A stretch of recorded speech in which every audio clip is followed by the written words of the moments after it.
Hello everybody, this is Sadhna Deshpande from Saraswat International Academy, Vapi.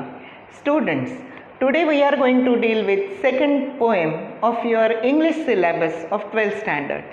Now first, I shall read the introductory part to you, then I have written the whole poem in front of you.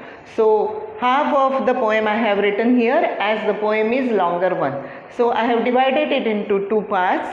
First, I'll explain you this. In the second part, I shall explain you the remaining part. But it's only one poem. Now first, let me read introduction to you. The name of the poem is An Elementary School Classroom in a Slum. Stephen Spender was an English poet and essayist. He left University College, Oxford without taking a degree and went to Berlin in 1930. Spender took a keen interest in politics and declared himself to be a socialist and pacifist. Now, pacifist here means who pacifies the thing, makes the things quiet. So it means that at that time war was going on and he just wanted to pacify it. So books by Spender include poems of dedication, The Edge of Being, The Creative Element, The Struggle of the Modern and an Autobiography, World Within World. In an elementary school classroom in a slum, he has concentrated on the themes of social injustice and class inequalities. Now what do you mean by social injustice?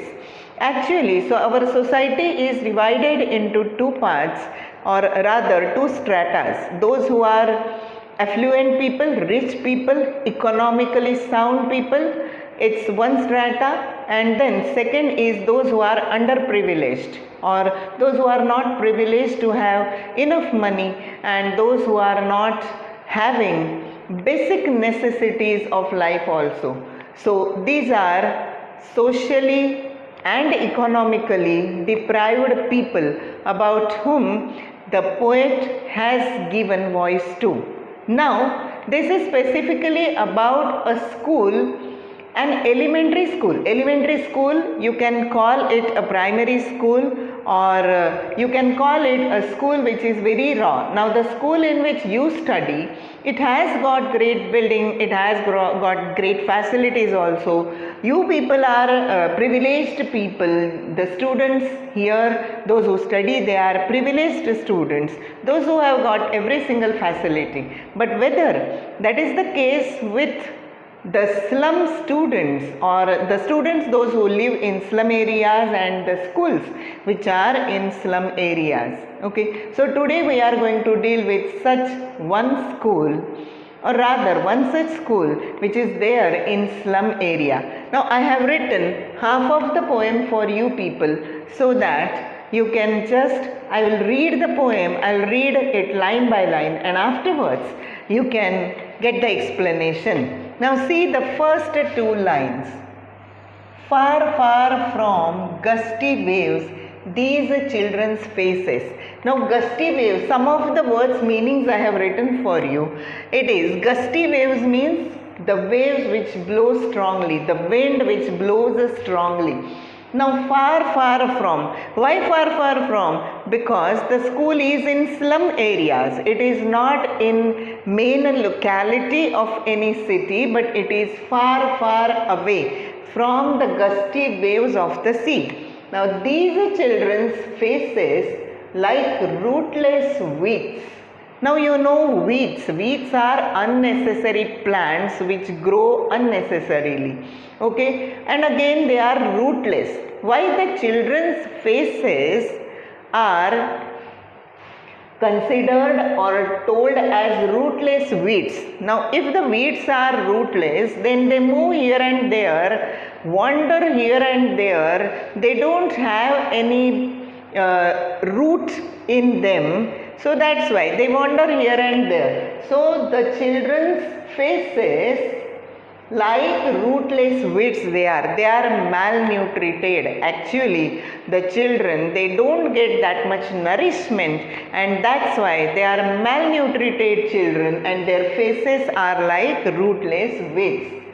The hair torn round their pallor. Now here pallor means pale faces. Okay, so the children, they have got, the students, those who study in slum area schools, they have got pale faces as they are not nutrited properly. They are malnutrited. They don't get proper nutrition and their hair torn round. They may not be having oil to put in their hair and they may not be combing their hair properly. That's why. So their hair, they are torn hair. Torn hair are broken or again malnutrited. The faces of the children, their hair are coming round their faces and then their faces are also pale faces. Okay. So now the tall girl with her weighed down head. Now there is one tall girl in the classroom, but then how is her condition? Her weighed down head. Weighed down her head. She has put her head down. Why? Because she is also malnutrited. Again then, weighed down head. Her head is actually burdened with all different things. Why overburdened with? Because she is not getting the basic facilities of life and that's why. So she is worried about all those things. She doesn't get any happiness in her life. That's why the tall girl's head is weighed down. Weighed down, it's burdened. She has put her head down because it is overburdened with the worries of life. Then, the paper seeming boy. Now, paper seeming, the boy is so thin. Paper, you know how thin paper is. So, the boy is here, obviously, it is hyperbole. Hyperbole is a figure of speech where there is an exaggeration of the idea. See, figures of speech of this poem afterwards I shall be giving in another video. Right now, I just want to tell you that the paper seeming boy, the boy is so thin that he appears like paper with rat's eyes. Now, rat's eyes, why rat's eyes? Because his eyes are also malnutrited. That's why with rat's eyes, the stunted, unlucky hair. He is so depressed and he is so unlucky. Now here, see the spelling of hair, H-E-I-R. H-E-I-R, hair is successor. Now suppose if anybody is too rich, then his children, they become the heir of his property. Now here the paper thin boy, of what he is the successor here? Of twisted bones, reciting a father's gnarled disease. Now here gnarled means knotty, knots, gaunt. Okay, so what is that gnarled disease? It is arthritis. You can understand it with the help of this word. The boy is having arthritis and that's why his bones are twisted. As you know, in arthritis, the bones get affected and they get twisted. So that's why the boy is having twisted bones. He is paper thin and again reciting a father's gnarled disease. Reciting here is he is speaking it out. It's not with the words, but his appearance speaks for his physical condition, that he is carrying in his genes his father's arthritis, that is a disease. So that is the condition of the paper thin boy. And then his lesson from his desk. He is listening to his lessons from his desk. Now, at the back of the dim class, see, the class is not lighted properly. It's a dim class. Dim light is there. One unnoted. The meaning of unnoted is unnoticed. One unnoted, sweet and young.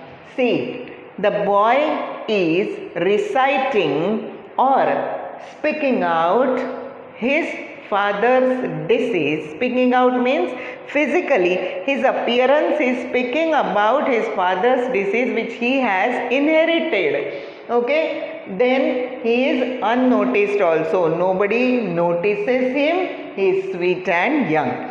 Then his eyes live in a dream. Now actually when somebody is teaching in the class, so you must have experienced this thing that when any teacher teaches anything, so if you don't pay attention to that, in your mind some another things or another ideas come about which you dream. So actually the boy is dreaming of something else. He doesn't pay attention to the lessons which are going on in the class. So about which thing he is dreaming? In a dream of squirrel's game. Now here squirrel's game is a symbolic thing. See, remember one thing.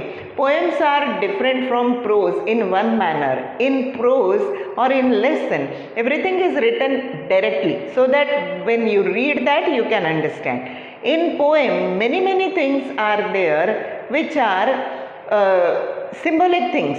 So that's why here squirrel's game here is symbolic of the outdoor games.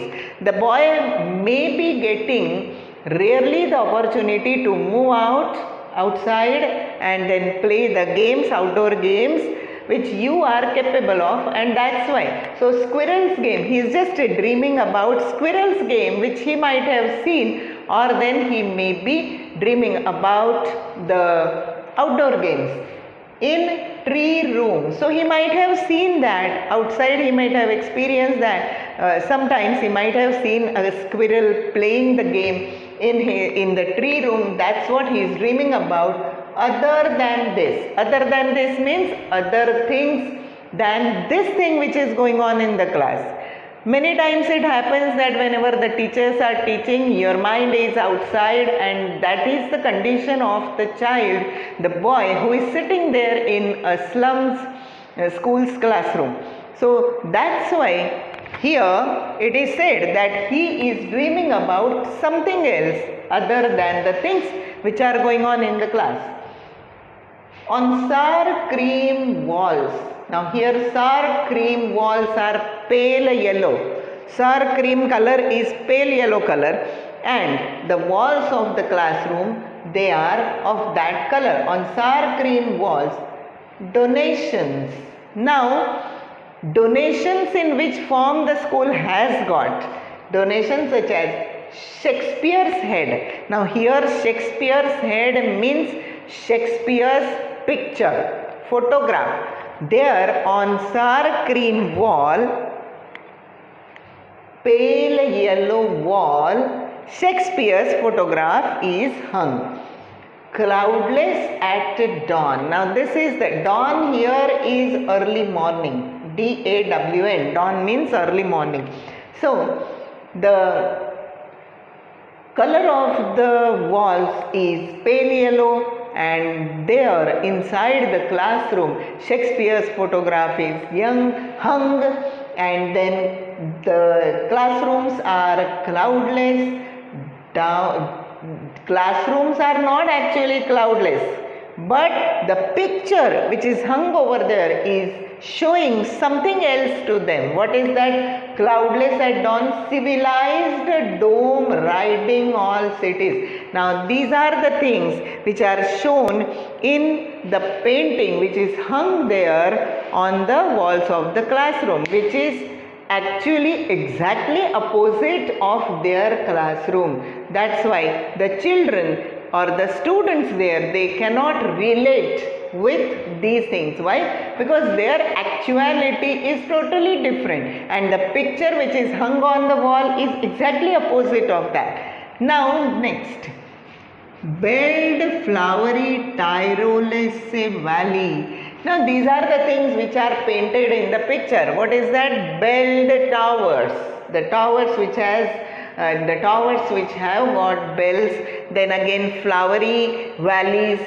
Tyrolese valley is there in Austria. Okay, valley in Austria.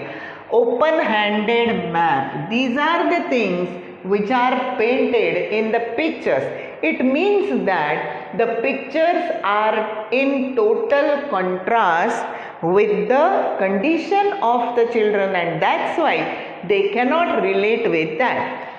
Avoiding the world its world. It means that their world is totally different, but another world of Shakespeare and then belled towers, then flowery valleys, it is awarded to them, but it's of no use to the children. Then, and yet for these children, these windows, not this map, their world. That's what I explained right now, that their world is totally different, and that's why they cannot connect with this world. So children, these windows which are there in front of them, these windows are their world, not the world which is shown in the map to them, or which is there in the hung picture. Now, where all their futures painted with the fog. So actually they can connect with the window which is there in their classroom, and then there they could see that their future is painted with the fog. Means what? When fog is there, you cannot see anything clearly, or when the light is dim. Okay, where the light is dim, it means that you cannot see your future or the things which are there where fog is there. So their whole future is in fog. It means that their future is not clear in front of them. So, a narrow street sealed in with a lead sky. Lead sky actually is the color is indicated over here. Lead sky means blush gray sky. Okay, gray color. Now gray color indicates sorrow or doom. Okay, so that's why, see, everything which is there surrounding the children, it is not bright, it is not happy. That's why that's why they are in that condition. But the pictures which are hung on the wall, they are not connected to their reality, and that's why the children, they are not happy also. Narrow street is there which is sealed in with a lead sky. So these are all the symbols of the gloom or unhappiness which is surrounded, which has surrounded these children in a slum school. Far, far from rivers, capes and stars of words. Now, these are only words for them. Capes means peninsulas, okay, high places. So, far, far from rivers. They are obviously far away from the rivers. First only we have seen that far, far from gusty waves they are. They are far away from the rivers which give happiness, and then again they are far away from capes and stars of the words. Stars of the words are the things which they want to experience but they cannot experience. So till here we have seen half of the poem of which the name is An Elementary School Classroom in a Slum. Okay, so half of the poem I have explained in this video. Afterwards, the second part I shall send you afterwards in another video. Till the time you watch the video and try to understand the poem.